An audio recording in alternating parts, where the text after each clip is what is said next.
Pojďte se mnou navrhovat krabičky.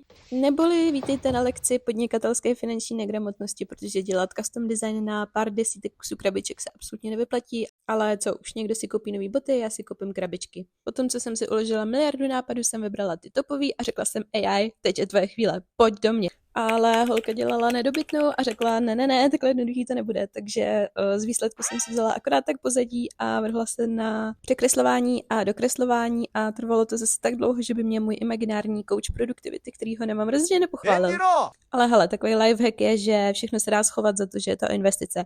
Ať už do podnikání, tak do kreativity nebo třeba zkušeností. Takže dobrý. Já jsem s výsledkem docela dost spoko. Ty barvičky jsou fakt hezký.